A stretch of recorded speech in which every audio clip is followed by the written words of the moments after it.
Good afternoon. Welcome to Slavic podcast. I'm Gayana Torresyan. Today we have our guest, first time in video, Dmitry Bykov. Good afternoon.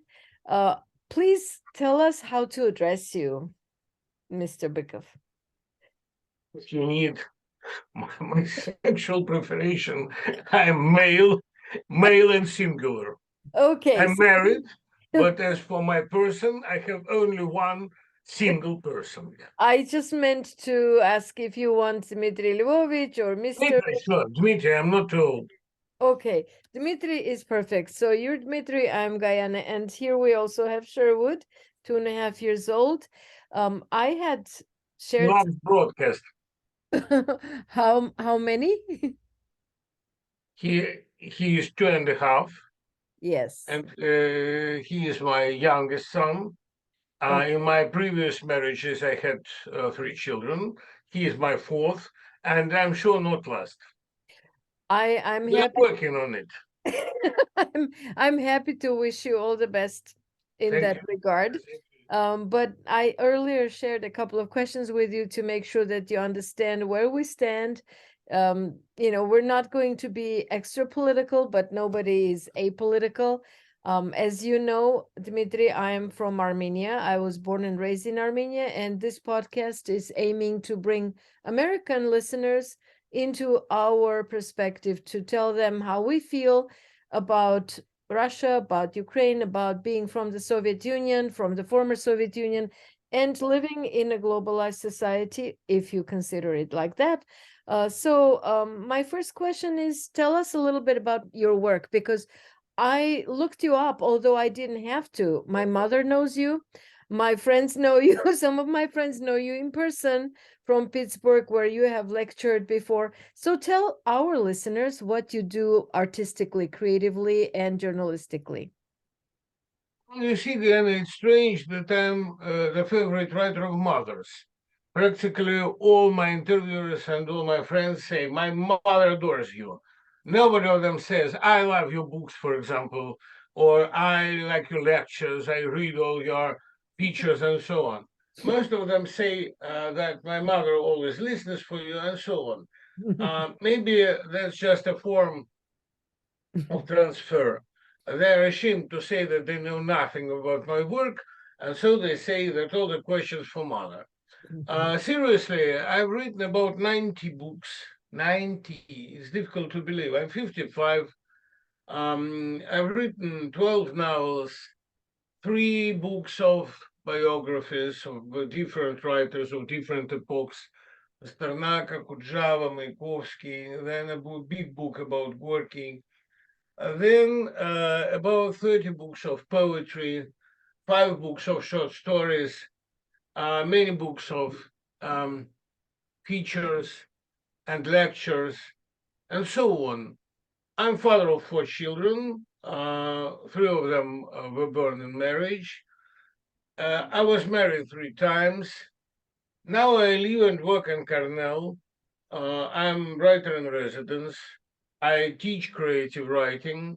And also, I teach at Bard College distantly and on OSUN, the so-called, where I always have 2 courses of Russian literature. And then I'm planning to teach in Rochester, where I go in December for 3 years. Nobody knows what will happen then, but I'm still planning to be back in Russia when all this stuff will be over. I have read some of your works. The poetry is my favorite, but Thank you so much. I was not fortunate enough to be back in the former Soviet Union or back in Armenia when you were active. I think I left early, and it was a very, very, confusing time when we left. Not much literature was published or sold or consumed back then. There were other concerns, like wars. But I also watched some of the episodes of Citizen Poet with the young Yefremov acting on your on your narratives, and I'm literally very, I'm stunned. I'm very impressed. Oh, Same with Artur Smoleninov, because Efremov is in prison. I hope very soon he will see freedom, maybe in the end of this year, because more than half of his prison time is now behind him. I hope he will be back to Moscow in the end of the year. And now we are working on the same project against citizen poet, but with Artur Smoleninov, who is declared in Russia an extremist and terrorist. And it's rather pleasant to work with such a significant person. That's the first time in my life when I work with terrorists. And I must say, he is a real terrorist in work. He's very demanding. And I'm happy to collaborate him and to copyright him. But Citizen Poet was very popular in Russia in the times where everybody had some hopes about transformation of regime. And nevertheless, it's very flattering for me. It's rather pleasant that it's even more popular now when there is no hope. Literature is the only consolation, and I hope that some of my ex-spectators now get this consolation from our new issues. I understand totally. And when I'm talking about myself as your audience member, I also mean to represent a bigger audience, a bigger group of people who may not be familiar with what you have created and brought to us. So I will just say that, you're an author, publicist, journalist, public figure, public intellectual, and a lot of people should be like you. So I know it's a very difficult problem to resolve right now. What's the future of Russia? What's the future of peace? But can we just go back and look at things from a static perspective? Like, tell us a little bit about, your background, how you see your home country in more simple terms for an American audience. First of all, I don't see my ex-country Mhm. because there is no ex-country. It disappeared in practically in 3 months. I began my life. I was beginning my work in the Soviet Union, which was maybe not the best country, but a better country, sure, because it was a result of cultural evolution of 60 years. And Russia, which was rather barbarian in the beginning of the Soviet power, was educated, grew up, and grew elder. And the Soviet Union of 70s was the country of enlightenment, of understanding, of reading. In comparison with Putin's Russia, it was really great. If you see, for example, the level of Russian theater or Russian literature of 70s, beginning from Tikhonov, Fendigul, Strugatsky, and so on. By the way, you can compare American literature nowadays with, for example, Grant Mativasyan, who was really great. By the way, I must say that we cannot predict the future of Russia now. It's really unpredictable because there is no any single Russia. There are three Russias. One of them is hidden, the country of hidden resistance. We don't see it. They survive Putin's regime. They hate it, but they do not protest because now there cannot be any street protest and so on. They're just waiting for the natural reasons, as they call it, for the death of the tyranny or maybe for disintegration of regime because they have no any habits of governing the country, no education enough for it. And we're waiting for the natural final of this strange disintegration. The second part of country, I estimated as maybe 5%. They are active followers of Putin. They believe in their strange occult religion, their strange sect of patriotism, which has nothing in common with Christianity. Those 5% are rather aggressive. We can see them. They're very loud and very stinky, but they're not majority. They're just a very lousy minority. And all the rest is Russian emigration, which reaches now about 3 millions. You know that 140 millions can't run away, but 3 millions luckily escaped this abyss. And they're recreating the new country. I hope so. This would be the new Russia.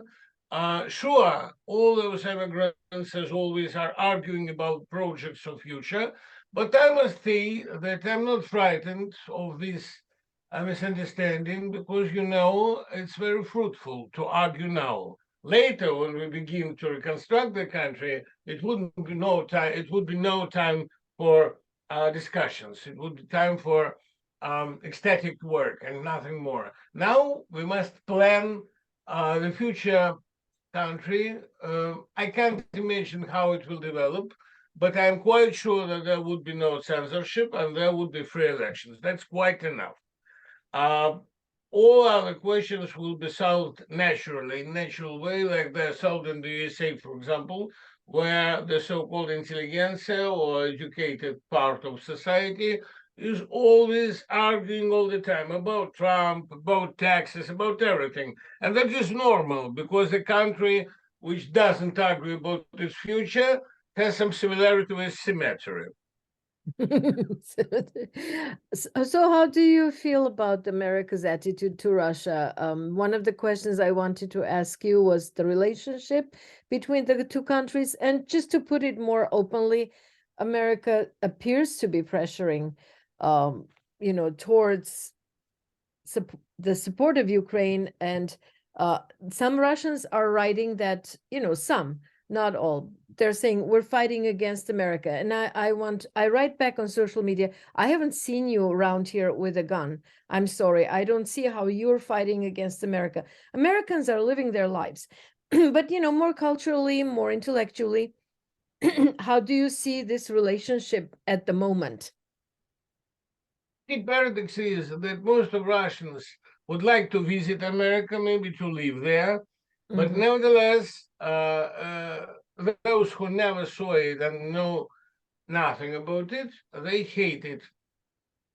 It's a kind of jealousy, a kind of greediness. I can't explain it. Maybe they'd like to be Americans, but they have no such abilities. Igor Guberman said most of smart people love Russian avant-garde art. If you dislike Russian avant-garde art, it means only that you haven't enough money to buy it. American, the democracy and American way of life is just the same. If you dislike it, you don't have abilities to participate in it. There are no relationships now. All the embassies, all the consularities in Russia are reduced, and three of them are banned. And you can't get even visa in Moscow. And so, getting a visa, it can be reached only abroad somehow after a very long and complicated procedure. Um, in nearest 2 years, I'm sure 2 years is quite enough, I hope. In nearest 2 years, Russia will be transformed radically, and after it, there will be some relationship, but it depends on America now. The ball is on American side, because after all those insults, after the streams of label, after all those dirty rumors about America, I think it would be very difficult to forgive Russia because Russia destroyed those relationships by itself. This divorce is practically totally Russian initiative, and actually America was very patient. America did everything for Russia during the 90s, and Russia never could forgive this help because it was a kind of humiliation. And so, if America forgives, maybe there would be some relationship. I'm not sure. I'm quite sure that Russia will live in a long terms of isolation, and this isolation maybe um, surely we deserve it, but it's very sad. I'm not sure that Russia can cope with all its problems by itself without any help from any concrete plan of Marshall and so on. We need help from international society, from international community. I hope that there would be the last chance to believe in Russia. If not, Russia will be transformed just in the wild space without any connections with two or three big cities and the giant space of the so-called burned hollow grounds. It can be real, because reconstruction it's international business. I believe into the reconstructions of Ukraine. I'm sure that many Americans and Europeans will be happy to go and reconstruct the country. but how Russia will be reconstructed after all this disintegration and all this stage of very long decline, a very total decline. I can't imagine how we'll cope by ourselves. I am Are ready. If there are any questions about my future, I am ready to be back at any time where, for example, I can be useful for reconstruction of education, for reconstruction of science, literature, and so on. But I'm quite sure that we, Russian writers, Russian immigrants, Russian scientists, our efforts are not enough to build the country from the zero. And there's a follow-up question because you talked about education and reconstructing and how it's going to be empty or deserted. I heard that a lot of American institutions or European institutions, agencies are closing down, but yet I see people on social media who do work at such places like, I don't want to name names. College and so on. Yeah. Colleagues, yeah, there are places that exist and they have slogans, no to war, which really pleases us here when we look at it. How do they feel over there? Why are they not banned so far? And I really don't know how do they feel because I never worked there. I Mm, know that most of American universities are really interested in Russian scientists, because such a giant Holocaust as we can see in Russian education and Russian political life, that's interesting to watch, really interesting. Lev Lossev predicted that new Cold War will make us significant again. There would be hundreds of students interested in Russia. mhm. And there are really crowds of students who want to listen to my lectures because they don't understand how, without any visible reason, the country destructs itself, deconstructs itself without any clear aim. We know that the only aim of Putin is to conserve his regime, to keep his power. But maybe that's not enough to destroy all the country for such a lousy aim. Maybe now Russian scientists and American Slavists feel a kind of the new youth.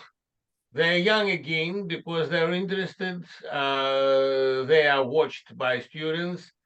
Everybody wants to listen to the lectures of recent 10 years of Russian history, where the decline became so quick and all this crawling into abyss was transformed into run to abyss.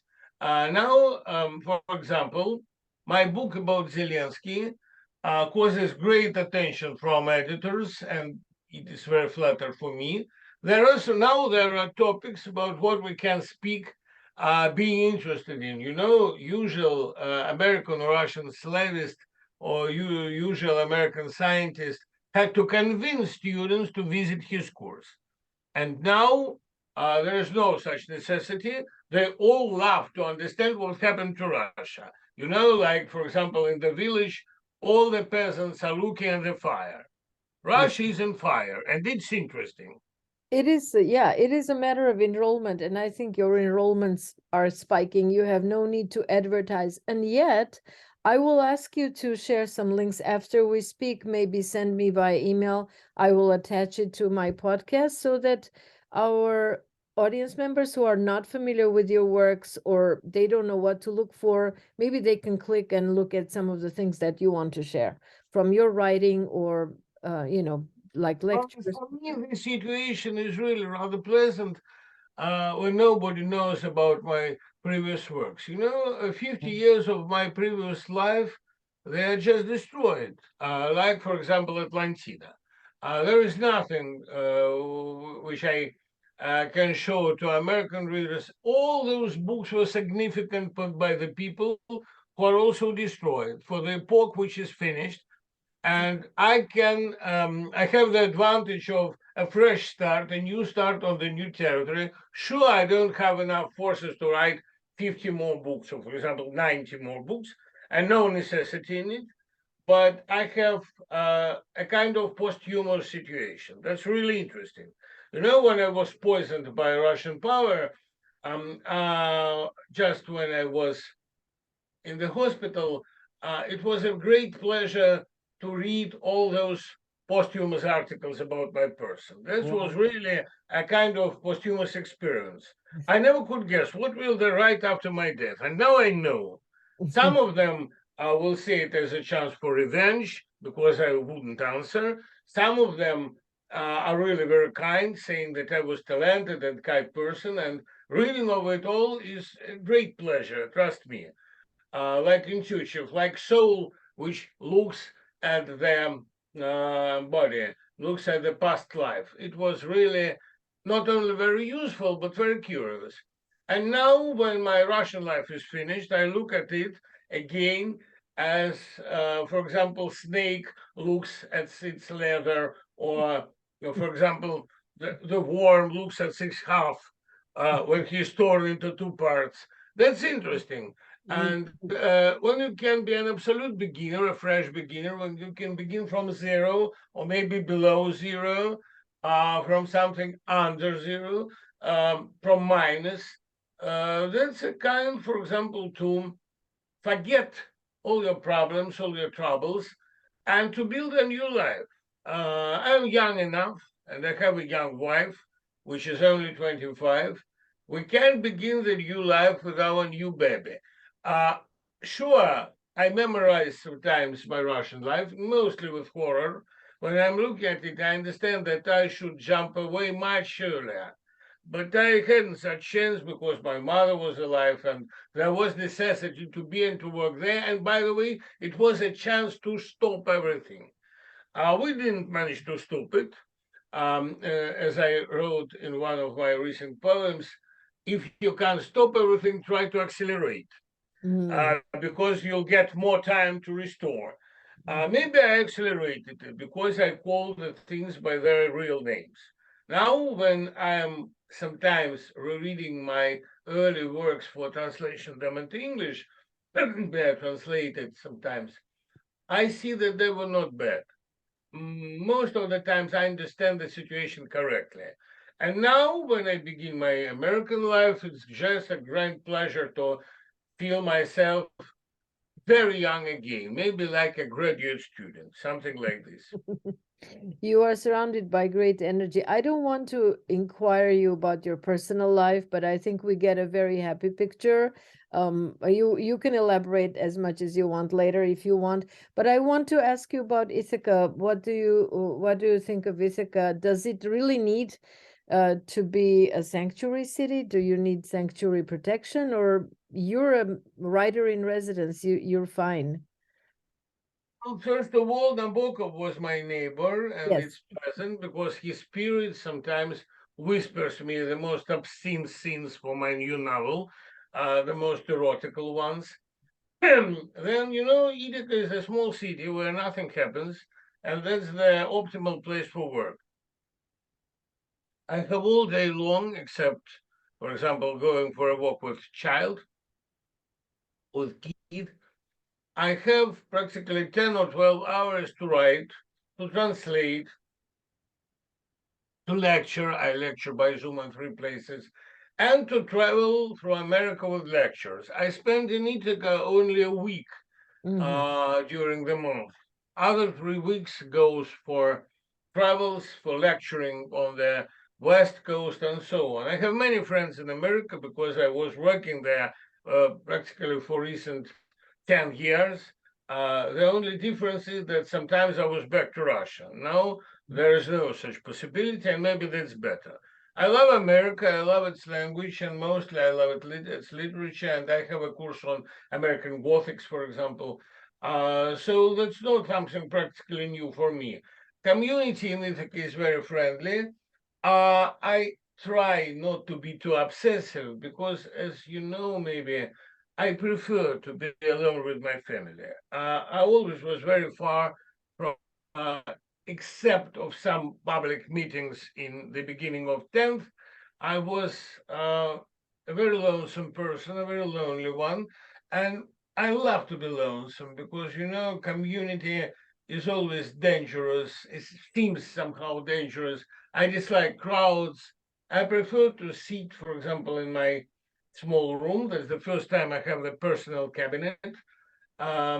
We used to live in a very small flat with 2 rooms, and now we have 4, which is much bigger. And so I prefer to sit in the cabinet, to look in the window, to write something, to smoke, then to listen for music, to play with the kid. A typical, very modest and humble life of an old writer uh, who loves quiet pleasures. I became nostalgic when you mentioned Nabokov because I also sit on a board of a poetry publishing company. It's an art center. It's called Bright Hill Press. It occurred to me that maybe Bright Hill Press would like to invite you to do a poetry reading. We do virtual and in-person readings, and also Happy because Anyonta is very close. yeah, but it's in Treadwell, whereas it's also virtual. And they publish poetry. Bertha Rogers is a poet. She has workshops, and I will bring up the possibility and have some negotiations. Thank you so much. By the way, the visit to Anyonta was Tell me. one of the most happy, most lucky in my life because in the small city Green, where we had a stop to eat something, I have bought in the shop of antiquities maybe the main book in my American life. That was the greatest buy in my life. I have bought Kunichek's novel, The March. Nobody knows Kunichek's, but now when I've read this book, I can say that this is the best novel ever written about the Second World War. It's here, and Wow. it's always near me. Uh, The giant book of wow. 900 pages.